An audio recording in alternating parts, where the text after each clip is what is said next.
Sa PBB Club 2.0, may isang tanong na muling gumising sa emosyon ng buong fandom. Sino ang karapat-dapat bigyan ng ikalawang pagkakataon? Ang wildcard ay hindi lang simpleng twist. Ito ay pangalawang hininga para sa mga pangarap na akala mo tapos na. Pero kasabay nito, nagdadala rin ito ng kontrobersya, pagkakahati ng opinyon, at matitinding emosyon mula sa mga manunood. Day 72, muling binuksan ni Kuya ang pinto ng bahay. Hindi para sa mga bago, kundi para sa mga dating housemates na gustong patunayan na hindi pa tapos ang kanilang kwento. At sa sandaling iyon, sumabog ang comment section. Halos iisa ang sigaw ng karamihan. Rave, Anton. Para sa ilan, Waynona. Paulit-ulit ang mga mensahe. Wild card for Rave. Anton and Rave deserve a second chance. Unfair kung ang matagal nang nasa labas ang makakabalik.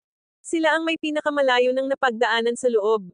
Dito natin makikita na ang wildcard ay hindi lang tungkol sa kasikatan. Ito ay tungkol sa koneksyon. Kung gaano kalalim ang iniwang marka ng isang housemate sa puso ng manunood. Simulan natin kay Rave. Si Rave ay hindi naging perpekto sa loob ng bahay.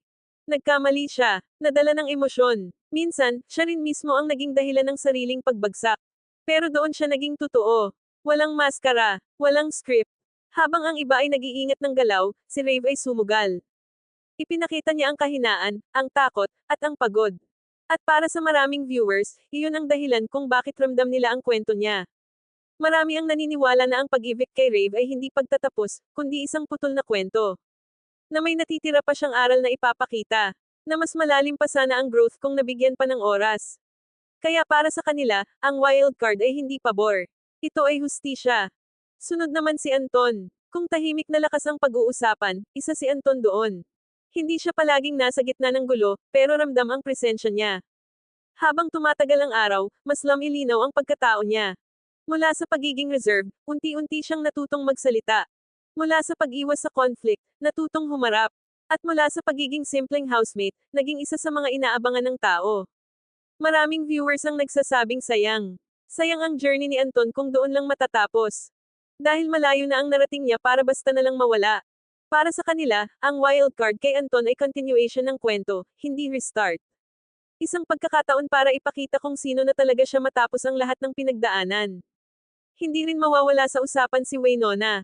Para sa ilang manunood, siya ang pinaka-deserving. Malinaw ang paninindigan. Matapang ang personalidad. At may malakas na epekto sa dynamics ng bahay. May mga nagsasabing ang tamang wild card ay hindi iisa. Na kung may Rave, dapat may Waynona. Dahil pareho silang may kwentong kayang baguhin ang takbo ng laro. Pero dito na pumapasok ang pinakamainit na isyu. Fairness. Maraming netizens ang tutol sa ideya na ang matagal nang nasa labas ang makakabalik. Dahil sa labas, may impormasyon.